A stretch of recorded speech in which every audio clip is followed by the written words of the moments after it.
your stink eye. We try our best, and we're successful. Come watch our show. Bet River sponsors. It's time to start. Enjoy the show.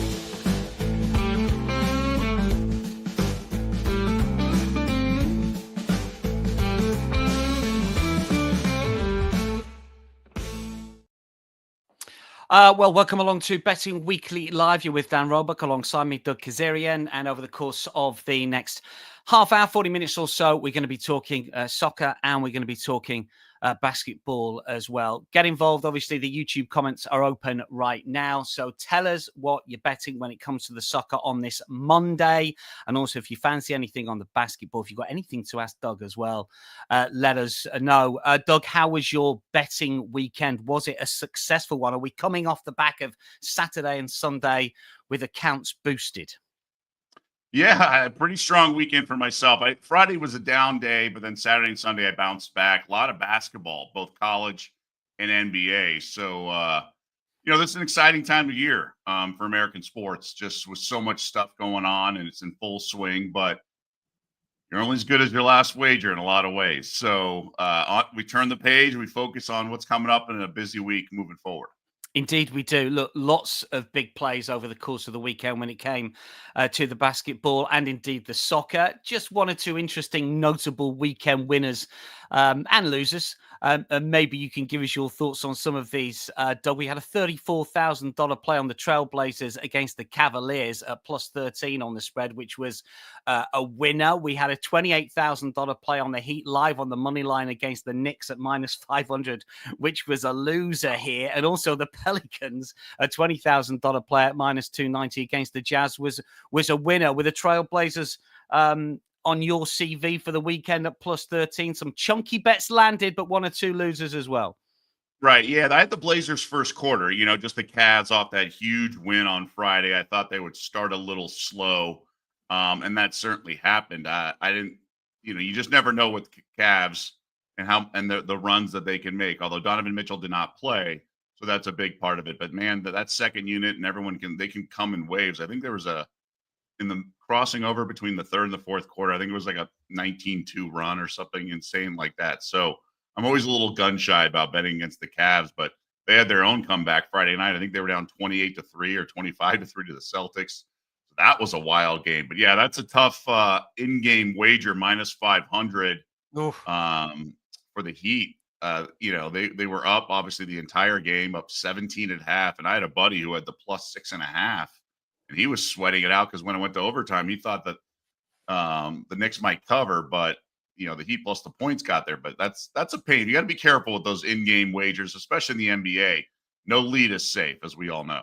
No, absolutely. It's an interesting one because in-play betting, certainly in the UK, is something that's still relatively modern. It's still something that obviously online gaming has brought to us. I mean, do you play in play? Is it a significant percentage of your wages? Do you get the sense that there are more bettors stateside and certainly in basketball that are looking to get the value in play because it's maybe not there ahead of the game? I love in play, and I'm not laying $5 and things like that. I'm usually using the points, maybe a flyer on a live underdog in the NBA because, like I said, everybody makes a move. But I do think there are angles. If you understand certain aspects of the game, then you can find advantageous positions. For example, with the NBA, the algorithms, the closing line, right, is a major component of what goes into the algorithm to compute the in-game line. And then you have time and score, time remaining, current score, things like that. But what they don't account for is substitution patterns.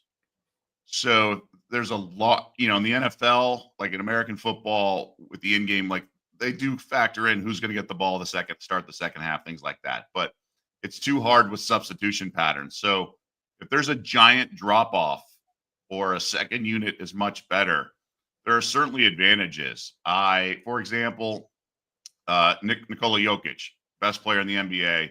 there's a giant drop off when he's off the court. There just is. He doesn't have sort of that second and third star that some other teams do. So when he goes to the bench, like start of the second quarter, those are times you can sort of bet against Denver. Steph Curry, another situation like that where you can bet against them.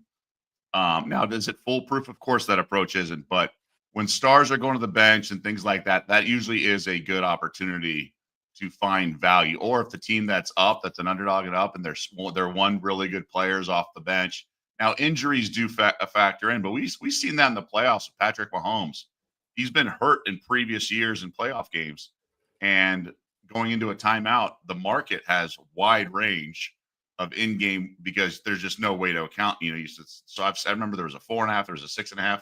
So there's crazy scenarios like that, like outliers. But for the most part, the NBA, there are good opportunities in game if you can sort of understand stuff that's not part of the algorithm that figures out the in-game point spread in total. Yeah, I think that's the same with soccer as well. I think it does change the closing line at soccer. Then you'll get the opening kickoff and the price moves straight away because they go to the in-game algorithm. Doesn't necessarily take in consideration the money that's been wagered ahead of the game. What we're going to do on this Monday is we're going to talk soccer and we're going to talk NBA, and we've got some college basketball as well from Doug. So we're just going to dip in and out of the soccer and the NBA. So stay with us over the course of the show and you'll get plenty of advice. Lots of you on the comments already. King Savvy Saving says, I've got a case of the Mondays.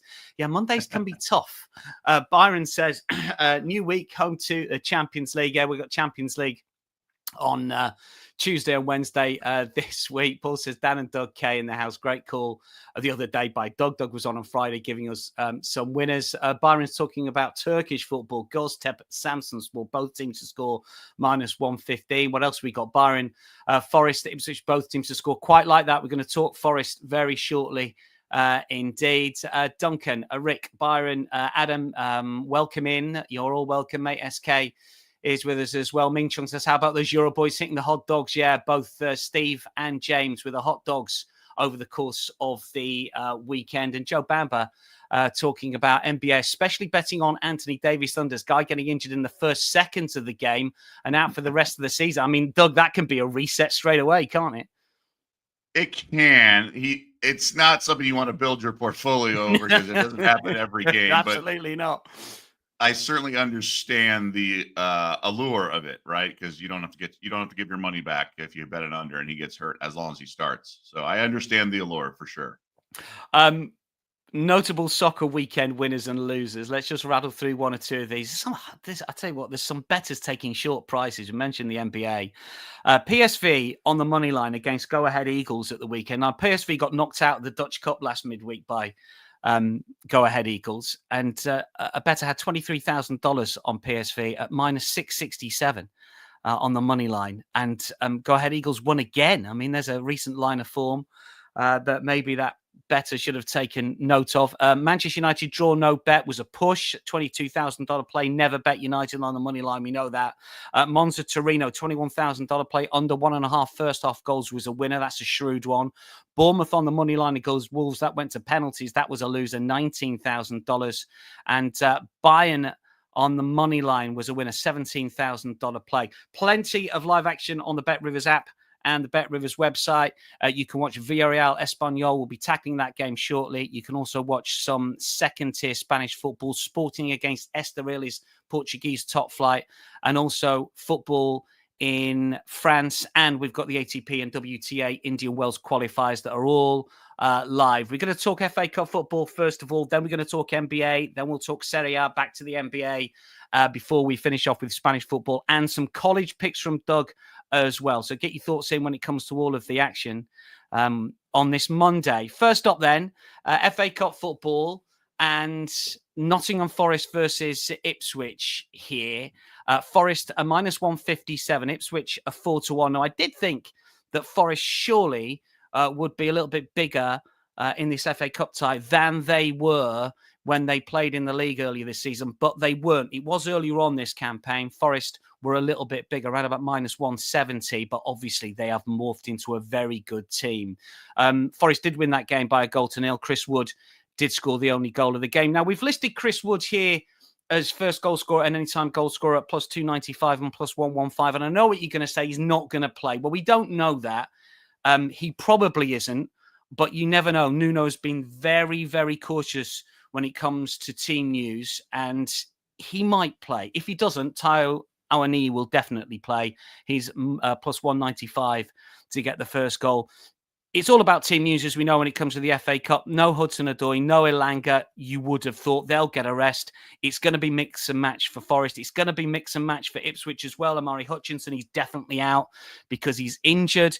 In terms of what we've seen from these two teams in the FA Cup so far this season, well, Forest beat Luton and then got beyond Exeter on penalties after a 2-2 draw. Ipswich beat Bristol Rovers and then Coventry 3-0 at home, 4-1 away, respectively. So I think we've got to give a little bit of love to overs here. Over 2.5 goals, as you can see, is minus 122. Both teams to score, yes, minus 124. You parlay those two together, you get a plus money pick. Over 2.5 goals or both teams to score, yes. I couldn't really put you off any of them. Over 2.5 goals is slightly better price at minus 122, but we're only talking a few cents here. Ipswich have scored in their last 5. Forest have only failed to score twice at home all season. And I think that you could play those two bets with a bit of confidence. In terms of what we got from our YouTube commenters for this one, Duncan says Forest and over 2.5 goals. Can see that one all day long. What else have we got here? Forest to win 0 from Player Cam. Ipswich have been all right on the road. They do create chances, Player Cam. That's the only thing I would suggest about that. What else have we got here? Mate says Forest to win over 2.5 goals. We mentioned that. Forest to win 0. Forest money line at home this season. Must win, says Joe. Ipswich have to try and stay in the Premier League. Kieran McKenna says it's a welcome distraction. Steve says great chance for Forest. Surely they give this a decent go. You'd like to think so. And Ken Peter says I took Forest Juve money line parlay minus 104. Yeah, Juve I think will win. And Baron says Steve, wish both teams to score makes sense in the context of your remarks. Just one other thing before we talk some futures and the FA Cup. We'll just give you the latest prices. Might even get Doug to pick out a team for us when it comes to the FA Cup futures here.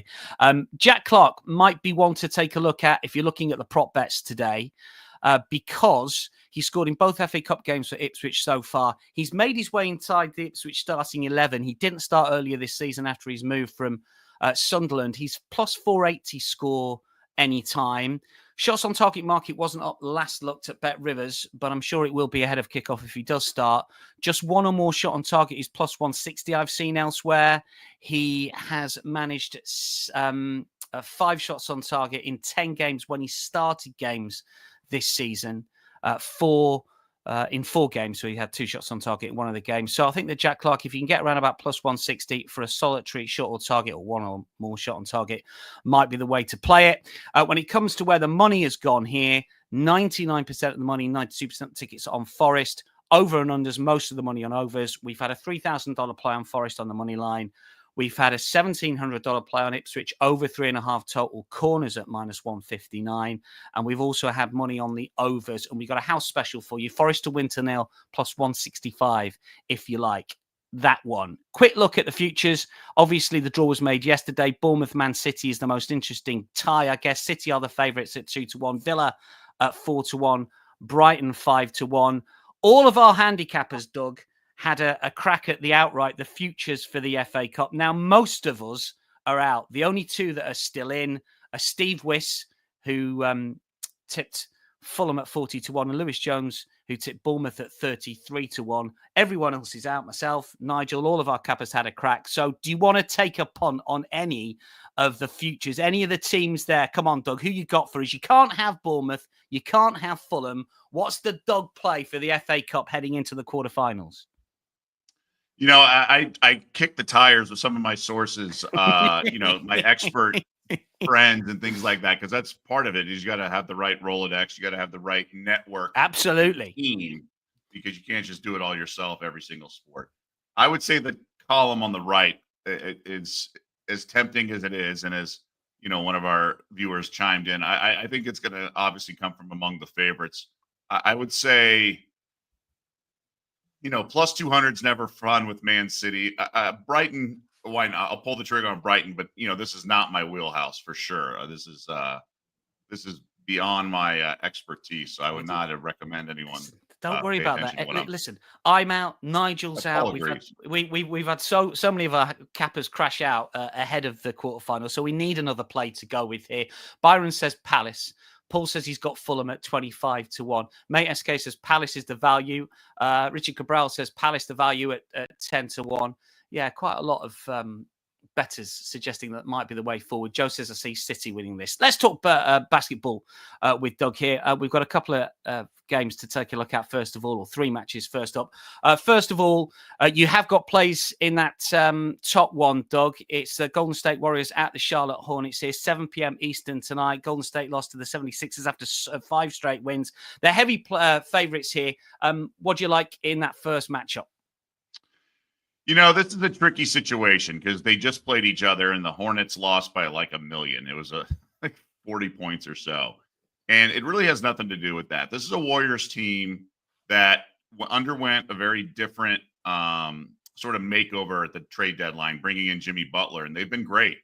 With that being said, they did lose their last game because Butler did not play. So they lost at the 76ers on Saturday. So I think it's a nice bounce back spot for Golden State. And frankly, Charlotte is an interesting opponent because Steph Curry, having grown up there, his dad's the broadcaster for the Hornets, and Charlotte's always, he went to school in the Carolinas in college. So that's always a team that kind of gets the best out of him. So the Hornets, they also have one of their better players, Miles Bridges, who's questionable right now. I think with Butler expected to return, he's listed as probable because he missed, like I said, he missed the last game with a back injury. I think this is just them. If you get your best Warriors effort, they absolutely destroy the Hornets. The Hornets are really undermanned. LaMelo Ball will play, but this is a Hornets team that's really, really reeling and not very talented at all. So this is, there's certain games in the NBA where you just can't make the spread high enough because it's all about the favorite being focused against a team that's really undermanned. So I'm going to roll with the Warriors in this game because I think it's just a giant mismatch in that regard. So what we're now, saying, I also have a prop play. Sorry, yeah, I also have a prop. So what I think the Warriors are going to do is they're going to play small, and Mark Williams, the starting center for the Hornets, he's very active and very plays really hard. So I think 10.5 rebounds is a cheap price. So I'm gonna go over 10.5 rebounds. I think it's gonna be a track meet, a lot of rebounds. I think he'll get a bunch, but I think the Warriors do roll. But I think the rebound prop is also worth playing for Mark Williams on Charlotte. Okay, so Warriors -12 and Mark Williams over 10.5 rebounds are the 2 plays.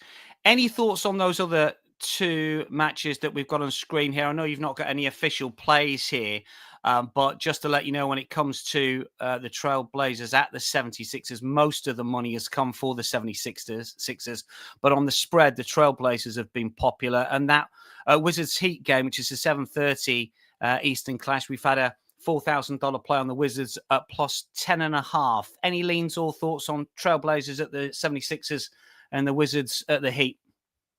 Well, this is where sometimes you have to play amateur psychologist in the betting world, right? How do the Heat respond after having lead the entire game over the Knicks and then blowing it, and then they have to play the next night? I agree with the market coming down on that side, on that line. I think it was a little too high with the Wizards. They're playing much more competent now. Is Washington? I mean, they're one of the worst organizations, but they've added Middleton. There's some competency that you did not see at the beginning of the year, and some of their young guys have, a large amount of games underneath them. So with Middleton back and things like that, I would lean, and it's just a lean to the underdog there. And the Sixers game, man, I find it really hard to lay points against with Philly, but man, Portland really had a doozy of a hangover. So both the Heat and Blazers had big leads and lost on Sunday. So this is an interesting handicap. Portland has the travel as well. So it's the back-to-back with Cleveland and Philly. I guess I would lean to the Sixers now that Embiid is done for the rest of the season. They don't have that albatross weight on them right now. And I do really like Tyrese Maxey, but I like this Portland team, man. They've been really strong. Remember, it was a team that covered 12 straight or something recently. It's a really intriguing team. I love their coach, Chauncey Billups, I think he's the right fit for those guys. But Portland is down in the middle. I would say I lean Philly there, but I think we might have ourselves a shootout. So I would say I lean over as well. Lean over on that one, but the main two picks, as we mentioned, in that top match there, we like Mark Williams over 10.5 rebounds and Warriors minus 12 at the Hornets. Yes, thanks, Duncan. Don't get stung backing the Hornets yet. We like that one. Don't call us, we will call you. Let's talk Juventus against Verona before we get back with Doug for a little bit more NBA. This is the Serie A fixture coming up a little bit later, 2:45 for Eastern. And Juve here are minus money favourites at minus 360. 6 minus money favourites from 9 matches in Serie A over the weekend. 5 of them won. Only Torino won by more than a goal, though. And Atalanta failed to win. They were held by Venezia 0-0. That was a real coupon buster. Let down plenty of parlays in Italy at the weekend. Incidentally, James Easton, who of course is part of our European show, he has got an official play in this game. Head to the European show to have a look at the reasonings why. But I will tell you, it's Juve minus 1.25 on the Asian line at minus 139. The big thing is, do we trust Juve here? Knocked out the Coppa Italia by Empoli last midweek, out the Champions League, but have won their last 4 in Serie A. They are the second best team in the recent form tables. 4-match, 6-match, 8 and 10-match form tables, all behind Roma, incidentally. And their record against the bottom 7 isn't as great as you would think. They've only played 4 of the bottom 7. They've won 1, drawn 3. Both teams have scored, yes, in all of their games. Only Venezia have lost more away games than Verona this season. But Verona have scored in 4 of their last 5 against the top 7. So they do give the top teams a little bit of trouble. James has gone for Juve for a big win here. There might be a slightly better angle in on this one. And Mate says Juve and both teams to score is maybe a play. Byron says Juve on under 3.5 goals at minus 140 is not much of a price. A better angle in for me might be this. There was a lot of soul searching after Juve got knocked out by Empoli in the Coppa Italia. Thiago Motta talked about his squad being a little complacent, as did 1 or 2 of the players as well. I think that they have got to come out firing in this first half. They're not known as a first half team, but Verona have got a shocking first half record. They're bottom of the first half table. They've conceded 35 goals, which is 12 more than the next worst team. So they are slow starters, and hopefully Juve, after being given a little bit of a rollicking by Thiago Motta over the course of the weekend, will come out firing. Verona's matches in the first half have averaged just under 2 goals per game. It's the most in Serie A. So Juve to be leading at half-time, minus 132 is the play for me here. If you want to go a little bit bigger, over 1.5 match goals in the first half, plus 155. Over 1.5 Juve goals in the first half is plus 240. Most of the money on Juve, most of the money's on overs here. $1,500 play on Juve on that minus 1.25 Asian handicap line. It may well be James Easton. I don't know if he's got his cash down for this one. And a house special is Juve to score 2 or more goals in the first half at plus 240. That is a really fair house special, I think. And just one aside for you here. Juve are 33s for the title. And with all of the top 3 drawn at the weekend, I know 2 played each other. A win here, they'd be 6 behind Inter. And they've played the top 2 home and away already. Still got to play Atalanta at home and Lazio away. Might be a little in there for Juve fans. So we're going to play Juve to be leading at halftime. It's 132. Have a look at the goals in the first half as well. Let's bring Doug back in to talk more NBA action. Plenty coming away tonight. We've got some college thoughts as well from Doug still to come. And I'll rattle through some thoughts on the La Liga game.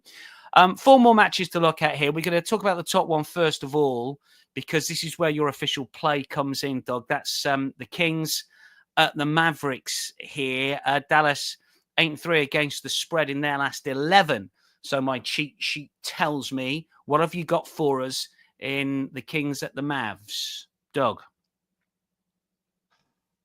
This is a tricky game because the market's moved against me, and I'm a little uneasy because you have to respect the market, right? When the market moves, it moves because the sharp bets overnight and things like that. But I kind of disagree with it, and I'm going to stick with my guns, but I'm going to be a little bit cautious with that and respectful. But the market isn't always perfect with their. But I'm on the Mavs here. PJ Washington is a key player. He's going to miss this game, but I think the Sacramento Kings without Domantas Sabonis is a big miss. He's going to miss. He's going to be evaluated for a week or so. So he's out like a week and change maybe. So Sacramento does have a very, very capable backup who they acquired at the trade deadline, and Jonas Valanciunas. I'm assuming he's going to start. He's former starter of like a playoff team, so he knows what he's doing. Although maybe his best years are behind him, but he's going to be fine. I just think it's Sabonis is triple double worthy for a big man. Now Valanciunas will put up a double and play well. And I just think so. There was also a game. So after the Luka Doncic trade, Dallas lost by like $1 million their next game, and then they played a game at home where they were down 10 in the fourth quarter, or up 10, and then blew it, and then Sacramento beat them. So this is not that long ago. It's a revenge factor. I think Dallas gets the win here. So I like the -1, and here they are +1. There's even some 2s in the market. So I'm going to grab that with the home team here. I think they get back on track. Now they're limited with their rebounding and their bigs, and I think Valanciunas can have a big game, but Sacramento's still kind of in a funk. So I'm not going to put a ton of stock in that. I will say I've been riding a prop bet for Sacramento. Malik Monk is, I think I've talked about it on the show before. He's gone under in 8 of his 10 games he's played since they made those trades and Zach LaVine started. So Monk went from the 6th man, promoted, if you will, to starter. And so 2 reasons his points have gone down. 1, he's facing starting defenders as opposed to mostly reserves. Then also he's tasked with orchestrating the offense running point, and he has so many mouths to feed on that offense. So it's just a lot on his plate now, and he doesn't focus on his offense. So he's gone under 19.5, his points prop every game but 2. But I'm going to lay off this game just because I'm worried about with the Sabonis absence and Byron chiming in. Yeah, Mavs are +2.5. I'm a little puzzled with this line move, so I'm going to have to kick some tires, ask some people, but I still like Dallas here. Listen, Nigel Seeley, who is our director of content, he always says if the line goes against you, if the odds get bigger, just have more on. Don't be a moron, just have more on. I mean, I guess you can do it to a certain extent, but if it continues to get away from you, you've got to have a little bit more of an investigation, I think. No, I mean, but you have to respect the market because the sports books are not dumb. They know who's betting what, and they respect the guys who are betting in this case, the Kings, the other side. You got to respect it, but which I do. But this is also so something to keep in mind. The market is the more guys that are out for a game, the more inefficient the market is because the sports books and odds makers, they want everyone at full strength. That's easy for them to make a point spread, power rating, all that. That's easy for them. But when guys are out, you may have an opinion that's different than some sharp guys. They're not always right, but they're the ones moving the market. And so you might think, like I think clearly, I think the Sabonis absence is more impactful for Sacramento than maybe the market does. I think it's going to be hard to replace his production. We shall see. It's going to be one game. It can go either way. Obviously, it's a tight spread, so it's going to come down to a few shots. But yeah, I'm sticking to my guns. But knowing that there's an injury and that's the question in the market move, I think that gives me a little bit more comfort knowing it's the unknown. Just quickly on this one, Byron says, Doug, do we split here? Go 65-35 points and money line. Mavs are +112 money line. Do we split our stakes? I don't know. I think you need I like the points better. I don't think the +112 versus the -110 is a huge significant, but a lot of these games come down to the final shot. Two's a pretty valuable number. in the NBA. So is one, frankly. I mean, look, we've seen games end on buzzer beaters or missed shots at the buzzer. So I would feel more comfortable with the points. Just finally as well on this game, actually, before we rattle through the others, we've had a $2,000 play on under 233 total points on this one at -22. We've had 91% of the money on under, but 55% of the tickets on over. So it's like the public plays the over, but the shrewdies, the sharps may be going on unders. Can you see why unders is being bet a little bit, Doug, in this one? I can. I mean, if they go small, because Dallas is already small. So if Sacramento decides to go small, I can see us getting into a track meet. So that gives me a little concern. But just Sabonis with the offensive rebounding and everything, I could see it also going under. So I also think this time of year, I think some of these games are going to start going lower scoring. So we shall see. I feel like it happens every year in the NBA season, where this is sort of a inflection point where we start to see defenses tighten a little bit. Let's just crack on with the rest of the NBA matches here.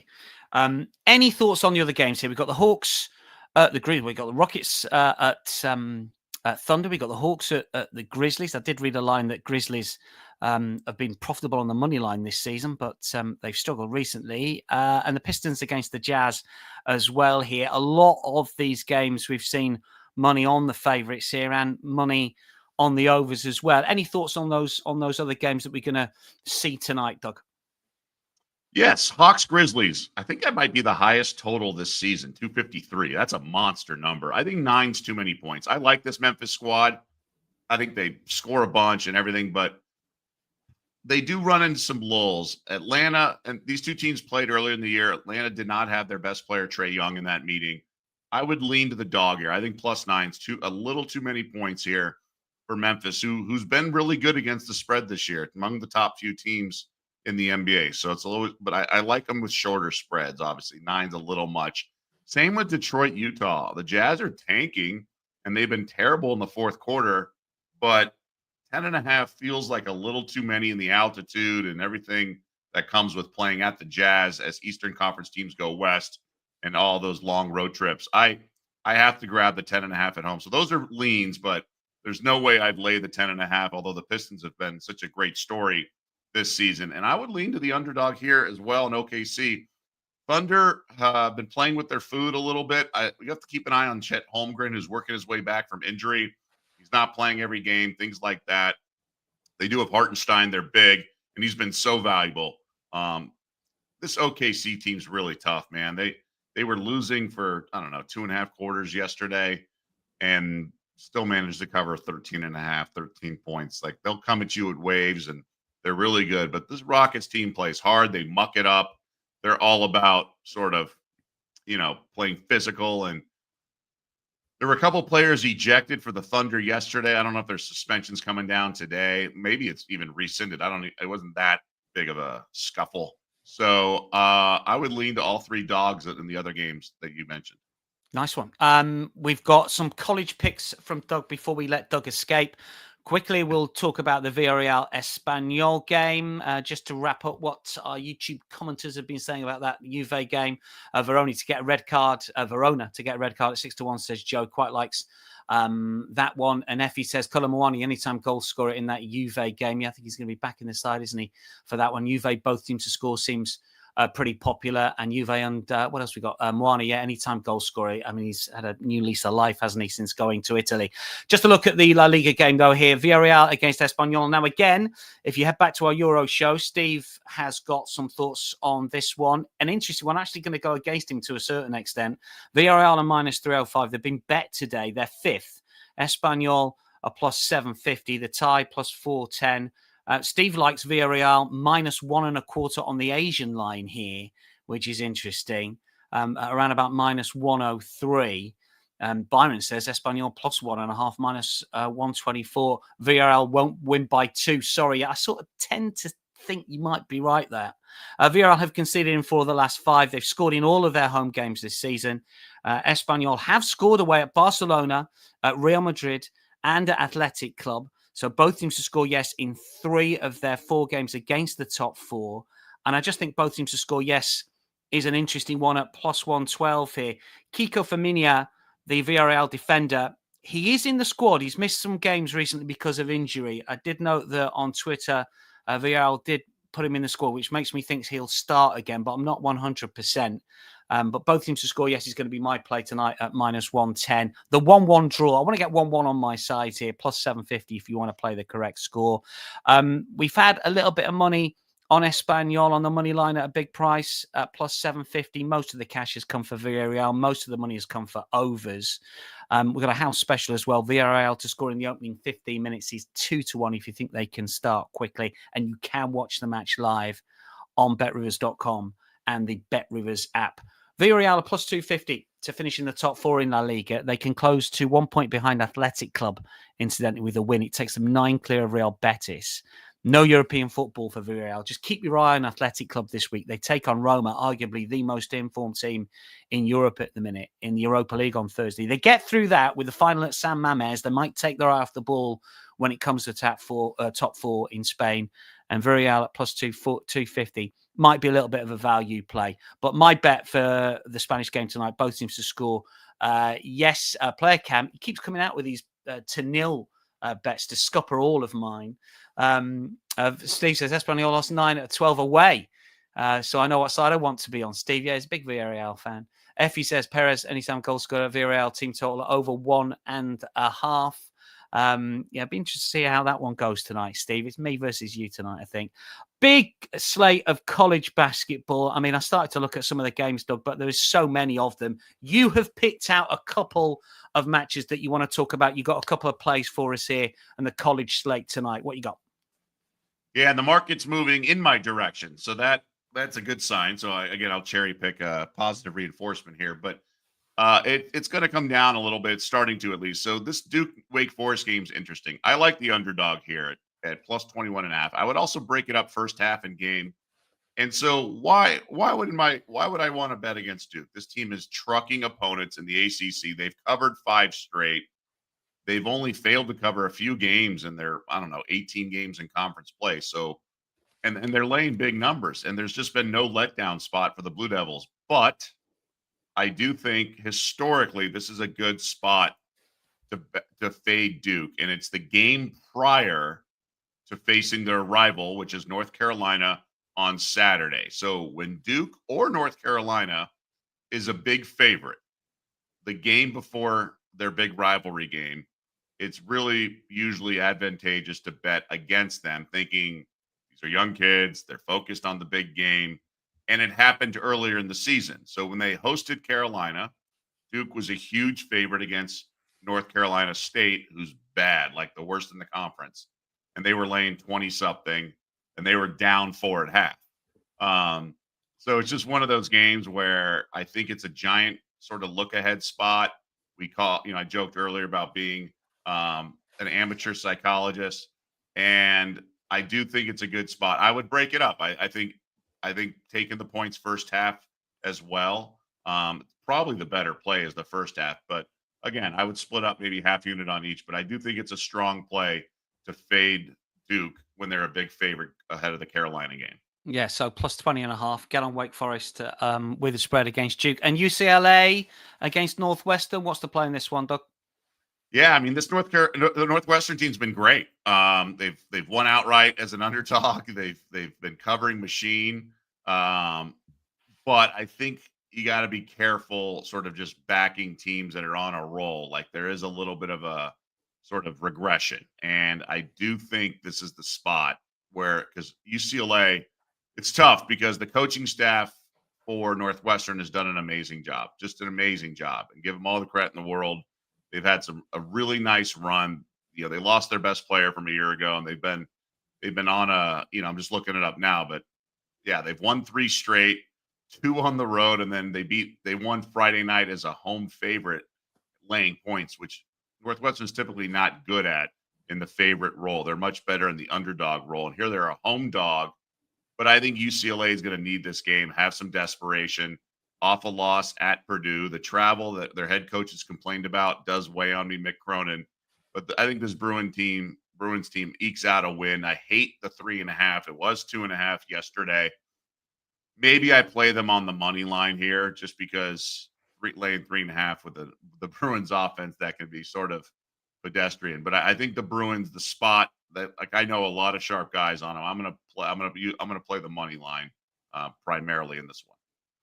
Those are the two college plays that we've got for you, Doug. I'm going to ask for your best bet. You've given us about 5 plays, I think, over the course of the show.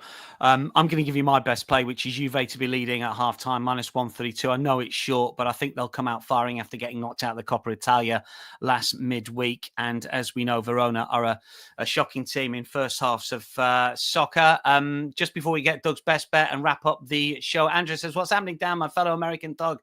My lovely betting community from North Carolina. Love the show. Player Cam talking about Espanyol, and they failed to score in 5 of their 12 away games this league. Yes, but they can't keep clean sheets. Villarreal, as you mentioned as well. Player Cam. Byron says, weight getting 20 now. And Disky says, hi, Dan and Doug, I'm a bit late. Well, Disky, of course, you can watch it all again because we put it on YouTube for you. There's plenty of basketball, plenty of soccer still to come tonight. But we need Doug's best play before we wrap up for this Monday. Doug, what's your best bet on the NBA slate, college, or any 5 of the picks that you've got? Which is your best play? So it's close. It was very close to being Wake in the first half, which is plus 11.5 at Bet Rivers. I'm gonna lay the points with the Warriors. I think off a loss, facing maybe the worst team in the league in Charlotte, and Steph Curry factor and things like that, going against his dad's former team and everything. I'm gonna lay it with the Warriors. So minus, I believe, 12. I just think this has blowout written all over it, and the second unit for the Warriors is pretty strong. So I'll lay it with Charlotte. Yeah, minus 12 is the line. Doug, thanks for your company. Great stuff. Plenty coming up over the course of this week. We're back with Champions League action, of course, on Tuesday and Wednesday. So an awful lot of soccer to come on what's a key week across the European season. From myself and Doug, though, that is your lot. We will see you next time.